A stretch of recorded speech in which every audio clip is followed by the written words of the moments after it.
Welcome to smart competitive school. আজকে আমি GK MCQ এর মক টেস্ট নাম্বার 172 নিয়ে এসেছি। এর আগের পর্বগুলোতে আমি 1 থেকে 171 পর্যন্ত মক টেস্টগুলো কমপ্লিট করেছি। তোমরা যদি ভিডিওগুলিকে দেখে না থাকো তাহলে আমার প্লেলিস্ট থেকে সেই সমস্ত ভিডিওগুলিকে দেখে নেবে। তাহলে চলো আজকের যে নতুন প্রশ্নগুলো রয়েছে সেটা নিয়ে আলোচনা করা যাক। প্রথম প্রশ্ন দেখো কি বলেছে, যে ভারতীয় সংবিধানের কোন অনুচ্ছেদ অনুযায়ী সুপ্রিম কোর্ট ভারতের নাগরিকদের মৌলিক অধিকার রক্ষার জন্য রিট জারি করতে পারে? অপশন এ 22 নম্বর অনুচ্ছেদ, অপশন বি 32 নম্বর অনুচ্ছেদ, অপশন সি 124 নম্বর অনুচ্ছেদ, অপশন ডি 226 নম্বর অনুচ্ছেদ। তাহলে সুপ্রিম কোর্ট রিট জারি করতে পারে 32 নম্বর অনুচ্ছেদ অনুযায়ী, এবং হাইকোর্ট করতে পারে কত নম্বর অনুচ্ছেদ অনুযায়ী? 226 নম্বর অনুচ্ছেদ অনুযায়ী। তাহলে এটার অ্যান্সার হচ্ছে অপশন বি। তাহলে দেখো এক্সট্রা ডেটার মধ্যে কি রয়েছে, 32 নম্বর অনুচ্ছেদ হচ্ছে অ্যান্সার, এবং এক্সট্রা ডেটার মধ্যে রয়েছে ডক্টর বি আর আম্বেদকর 32 নম্বর অনুচ্ছেদকে সংবিধানের হৃদয় এবং আত্মা বলেছেন। এটাও একটা কিন্তু প্রশ্ন, মনে রাখবেন যে অনুচ্ছেদ 226 অনুযায়ী হাইকোর্টও রিট জারি করার ক্ষমতা রাখে। আর ওখানে যে আমরা দেখলাম 124 নম্বর ধারা, এই 124 নম্বর ধারায় কি বলা রয়েছে বা কি বর্ণিত রয়েছে সেটা তোমরা কমেন্ট বক্সে কমেন্ট করে জানাবে। আচ্ছা, তোমরা যদি ডেইলি কারেন্ট অ্যাফেয়ার্স এবং সমস্ত পরীক্ষার উপযুক্ত ছোট ছোট মক টেস্ট দিতে চাও তাহলে আমার এই ওয়েবসাইটে ভিজিট করবে, সেখান থেকে তোমরা এগুলো দেখতে পাবে। তাহলে দেখো পরবর্তী প্রশ্ন কি বলেছে, ভারতের ইতিহাসে কাকোরি ট্রেন ষড়যন্ত্র বা কাকোরি ট্রেন অ্যাকশন কত সালে সংগঠিত হয়েছিল? Option A 1920, option B 1922, option C 1925, option D 1928। তাহলে কাকোরি ট্রেন ষড়যন্ত্র মামলা এটা হয়েছিল কত সালে? 1925 খ্রিস্টাব্দে। বাদ বাকি যে সমস্ত সালগুলো রয়েছে 1920, 1922 এবং 1928, এখানে কিছু কিছু উল্লেখযোগ্য ঘটনা ঘটেছিল ভারতবর্ষের ইতিহাসে, সেটা তোমরা কমেন্ট বক্সে কমেন্ট করে জানাবে কোন কোন উল্লেখযোগ্য ঘটনা ঘটেছিল। তাহলে দেখো এক্সট্রা ডেটার মধ্যে কি রয়েছে, অ্যান্সার হচ্ছে 1925 খ্রিস্টাব্দ। 9ই আগস্ট, এই ডেটটাও কিন্তু ইম্পর্টেন্ট, 9ই আগস্ট 1925 সালে হিন্দুস্তান রিপাবলিকান অ্যাসোসিয়েশনের সদস্যরা এই ট্রেন ডাকাতি করেন। রামপ্রসাদ বিসমিল এবং আশফাকুল্লাহ খাঁ এই ঘটনার অন্যতম প্রধান নায়ক ছিলেন। কুরুপা বা কার্প, ঠিক আছে, ভারতবর্ষের কোন হ্রদটি উল্কাপাতের ফলে সৃষ্টি হয়েছিল? তাহলে কোন হ্রদটি উল্কাপাতের ফলে সৃষ্টি হয়েছিল? প্রশ্নটা কিন্তু এভাবেও আসতে পারে, কুরপা, ঠিক আছে। তাহলে অ্যান্সারটা কি হচ্ছে দেখো, অপশনগুলো কি কি রয়েছে, চিল্কা হ্রদ, অপশন বি লোনার হ্রদ, অপশন সি লোকটাক হ্রদ, অপশন ডি উলার হ্রদ। তাহলে উল্কাপাতের ফলে সৃষ্টি হয়েছিল লুনার লোনার হ্রদ, অপশন বি। তাহলে দেখো যে এক্সট্রা ডেটার মধ্যে রয়েছে যে এটি একটি ব্যাসল্ট শিলা দ্বারা গঠিত ক্রেটার লেক। চিল্কা হলো ভারতবর্ষের বৃহত্তম নোনা জলের হ্রদ, আর উলার হচ্ছে ভারতের বৃহত্তম মিষ্টি জলের হ্রদ। আলোক বর্তিকা বা অপটিক্যাল ফাইবার কোন নীতির উপর ভিত্তি করে কাজ করে?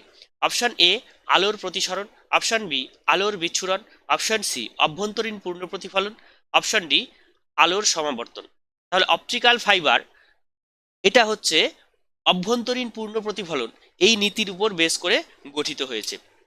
তাহলে ইন্টারনেট হাই স্পিড ডেটা ট্রান্সমিশনের জন্য এটি ব্যবহার করা হয়, এবং মরুভূমির মরীচিকা এবং হীরকের উজ্জ্বলতা বৃদ্ধির জন্য কিন্তু ওই একই কারণ দায়ী, ঠিক আছে, মানে অভ্যন্তরীণ পূর্ণ প্রতিফলন। কোন ভাইসরয় ইলবার্ট বিল বিতর্কের সাথে যুক্ত ছিলেন? তাহলে দেখো, তাহলে option A Lord Lytton, option B Lord Ripon, option C Lord Curzon, option D Lord Dufferin. তাহলে ইলবার্ট বিল বিতর্কের জন্য যুক্ত ছিলেন কে? লর্ড রিপন। 1883 খ্রিস্টাব্দে ভারতীয় বিচারকদের ইউরোপীয় বিচার ইউরোপীয়দের ভারতীয় বিচারকরা ইউরোপীয়দের বিচার করতে পারবে এরকম একটা ক্ষমতা দেওয়া হয়েছিল। সেটা কে কে প্রচলন করেছিল? লর্ড রিপন। পরবর্তীতে কিন্তু এটা প্রবল বিরোধিতার মধ্যে পড়ে ইংরেজদের সাথে, ঠিক আছে। কোষের কোন অঙ্গাণুকে আত্মঘাতী থলি বা সুইসাইড ব্যাগ বলা হয়? Option A ribosome, option B lysosome, option C Golgi বস্তু, অপশন ডি সেন্ট্রোজোম। তাহলে আত্মঘাতী থলি বা সুইসাইড ব্যাগ বলা হয় কাকে? লাইসোজোমকে। তাহলে কোষের কোনো ক্ষতিকারক বস্তু ঢুকলে বা কোষের মৃত্যু হলে লাইসোজোম ফেটে গিয়ে এনজাইম নিঃসরণ করে এবং কোষটিকে হজম করে ফেলে। তাই রাইবোজোমকে বলা হয় কি? আচ্ছা, রাইবোজোমকে বলা হচ্ছে কোষের প্রোটিন ফ্যাক্টরি। আর কেন বলা হচ্ছে যে লাইসোজোমকে আত্মঘাতী থলি?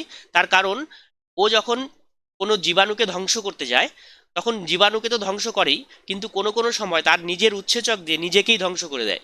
যে কারণে কি হচ্ছে, তাকে আমরা, এই লাইসোজোমকে আমরা বলি কোষের আত্মঘাতী থলি। অ্যান ইন্ডিয়ান পিলগ্রিম বইটি কার আত্মজীবনী? Option A Mahatma Gandhi, option B Jawaharlal Nehru, option C Subhas Chandra Bose, option D Bal Gangadhar Tilak. তাহলে অ্যান ইন্ডিয়ান পিলগ্রিম এটা হচ্ছে লিখেছিলেন সুভাষচন্দ্র বোস, কিন্তু এটা কিন্তু তিনি সম্পন্ন করতে পারেননি, সম্পূর্ণ কাজ করতে পারেননি। তাহলে এটি নেতাজির অসম্পূর্ণ আত্মজীবনী। তার আরেকটি বিখ্যাত বই হচ্ছে দ্য ইন্ডিয়ান স্ট্রাগল। পং বাঁধ ভারতবর্ষের কোন নদীর উপর নির্মিত হয়েছে? Option A Bipasha, option B Chandrabhaga, option C Shatadru, option D Ravi. তাহলে পং বাঁধ ভারতবর্ষের কোন নদীর উপর হয়েছে? এটা হলো বিপাশা নদীর উপরে বা বিয়াস। এটি হিমাচল প্রদেশে অবস্থিত এবং একে মহারানা প্রতাপ সাগর বাঁধও বলা হয়ে থাকে। এটাও কিন্তু ইম্পর্টেন্ট কোশ্চেন। শতদ্রু নদীর উপর বিখ্যাত ভাকরা নাঙ্গাল বাঁধ অবস্থিত। ভারতের সংবিধানের কোন তফসিলে দলত্যাগ বিরোধী আইন বা অ্যান্টি ডিফেকশন ল বর্ণিত রয়েছে? অপশন এ অষ্টম তফসিল, অপশন বি নবম তফসিল, অপশন সি দশম তফসিল এবং অপশন ডি একাদশতম তফসিল। তাহলে এর অ্যান্সার হচ্ছে দশম তফসিল। 1985 সালে 52তম সংবিধান সংশোধনীর মাধ্যমে এটিকে যুক্ত করা হয়েছিল। অষ্টম তফসিল ভারতবর্ষের সরকারি ভাষা সংক্রান্ত মানে অষ্টম তফসিলে সরকারি ভাষা নিয়ে উল্লেখ রয়েছে। রক্তের কোন উপাদানটি রক্ততঞ্চনে বা রক্ত জমাট বাঁধতে সাহায্য করে? অপশন এ লোহিত রক্তকণিকা, অপশন বি শ্বেত রক্তকণিকা, অপশন সি অনুচক্রিকা, অপশন ডি হিমোগ্লোবিন। তাহলে রক্ততঞ্চনে সাহায্য করে কে? ভিটামিন যদি বলা হয় তাহলে ভিটামিন কে, কিন্তু যদি বলা হয় যে কোন রক্তকণিকা, তাহলে অ্যান্সার হবে অনুচক্রিকা। বোঝা গেল? তাহলে ভিটামিন কে রক্ততঞ্চনে সাহায্য করে, শ্বেত রক্তকণিকা রোগ প্রতিরোধে সাহায্য করে এবং লোহিত রক্তকণিকা অক্সিজেন পরিবহনে সাহায্য করে। আচ্ছা, ডাব্লিউবিসি আর আরবিসি এই দুটোর ফুল ফর্ম তোমরা কমেন্ট বক্সে কমেন্ট করে জানাবে। মানে ডাব্লিউবিসি মানে হচ্ছে শ্বেত রক্তকণিকা, আরবিসি মানে হচ্ছে লোহিত রক্তকণিকা। এর ফুল ফর্মটা তোমরা কমেন্ট বক্সে কমেন্ট করে জানাবে। আর তোমরা কে কত পেলে অবশ্যই কমেন্টে জানাও। ভিডিওটিকে ভালো লাগলে তোমরা লাইক, শেয়ার এবং সাবস্ক্রাইব করবে। ভিডিওটিকে সম্পূর্ণ দেখার জন্য অনেক অনেক ধন্যবাদ।